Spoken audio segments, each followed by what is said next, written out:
Hello, I'm Maya Norbury. Welcome to the January 2025 Insight Vlog. Today we are going to have a look at charities in the year ahead, looking at it from an accounting and audit perspective. Today's topics are going to cover guidance from the Charity Commission.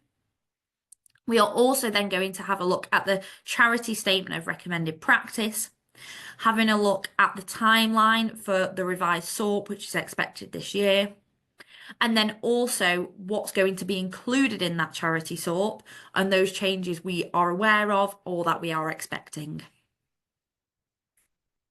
So first of all, we're going to have a look at the Charity Commission. The Charity Commission is a governing body, is a government body, which acts to regulate charities. So being aware of what's coming out of that Charity Commission can really inform your conversations with trustees and also really understand what trustees' focuses are.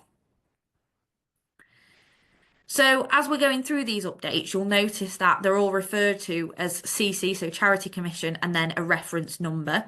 It may be that within trustee meeting minutes, or the way that trustees are speaking to you, they may refer to them in this way, but you can just quickly search for them on the Charity Commission website and it will give you that detail.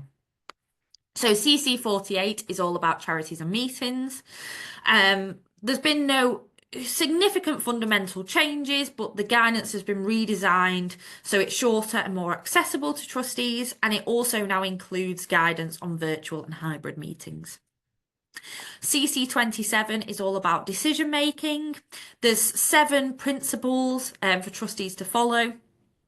And there's been no changes to these principles, but it's been made more concise.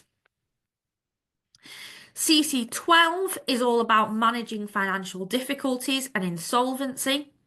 And the guidance has been separated into 3 parts to help trustees to know what to do to help improve their charity's finances, and then also what to do if their various different forms of charities are in a situation where they are insolvent or at risk of insolvency. The Charity Commission has also release some guidance around fraud and cybercrime. The key messages in their guidance are to encourage trustees to raise awareness within their charities of the risks from fraud and cybercrime, to take appropriate steps to protect their assets, and prompt charities to report incidents when they occur. So, being aware of what guidance is being published will really enable you to have better conversations with your clients about those related risks. So, in this world where cybercrime is rife, knowing that your trustees are having those conversations internally, can really make sure you're focused on that in your conversation with them. And while they're pulling out their own risks, that then can help inform your audit risks. So moving on to the section about the Charity Statement of Recommended Practice.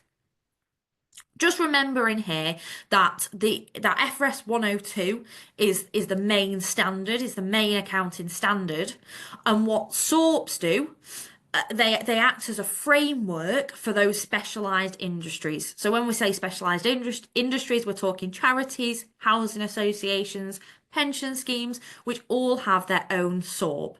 And it really just helps those specialised industries be able to follow the accounting framework for those specific and specialised areas. And they also include examples and guidance of what they expect to see.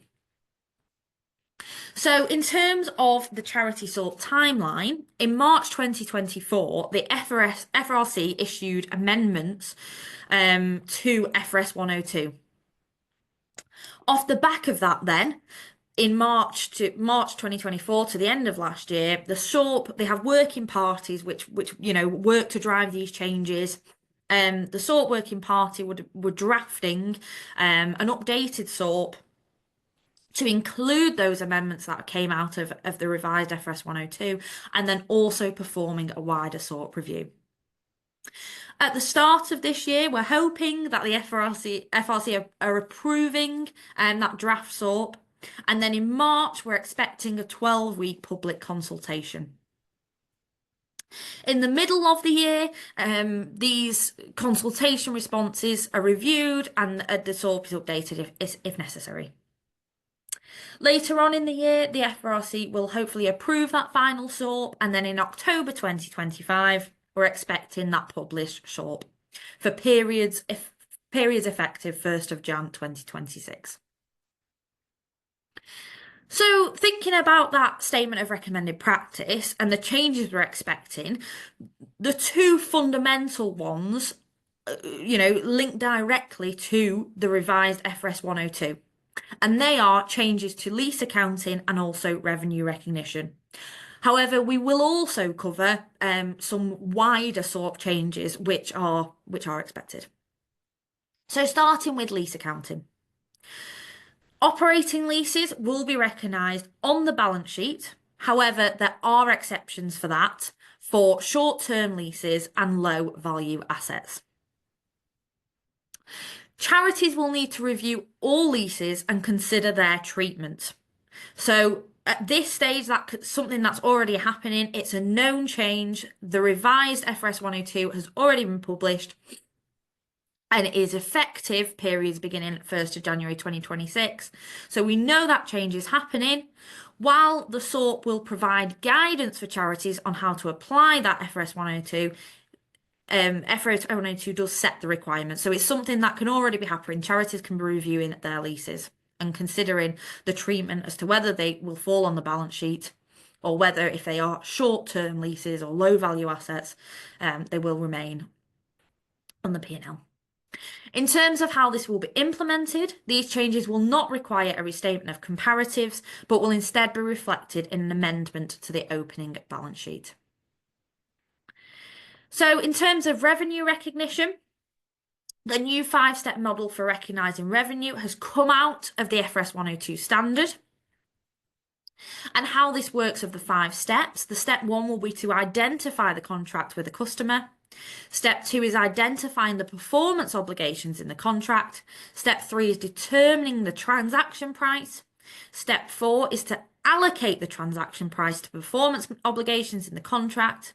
And then step 5 is to recognise revenue when or as the charity satisfies a performance obligation.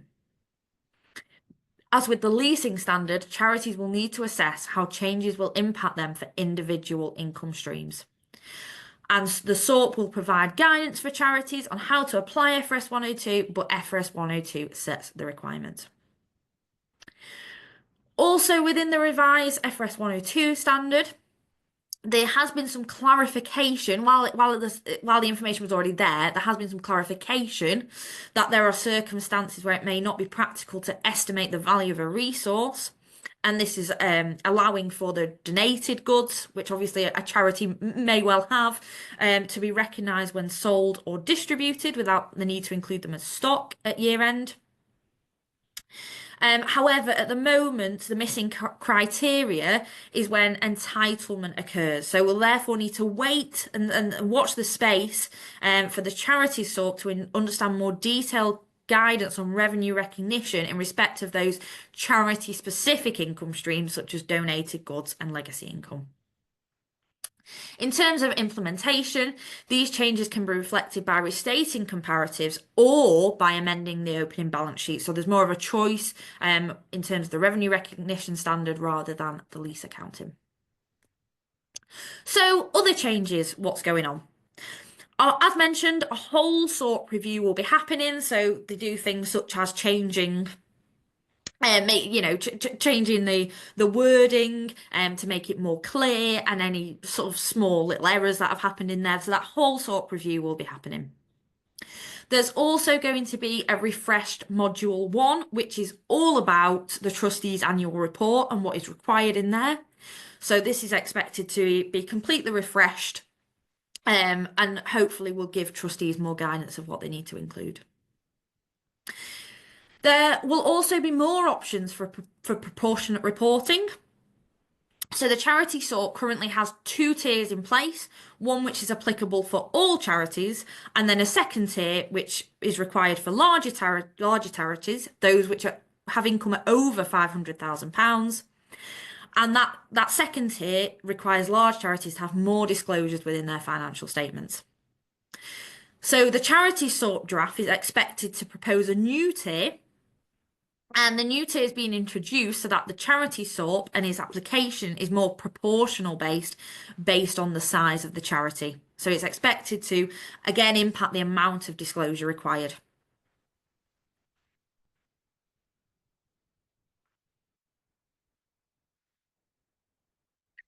Fantastic. Thank you so much for listening to today's vlog.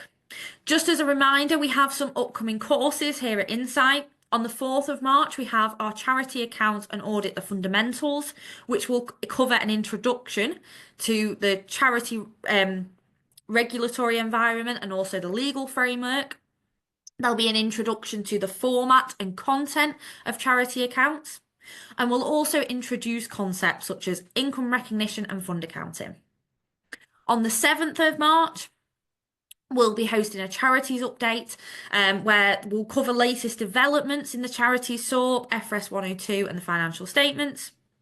We'll also see considerations for the trustees' annual report. So hopefully we'll know by then what's coming out of that revised module 1.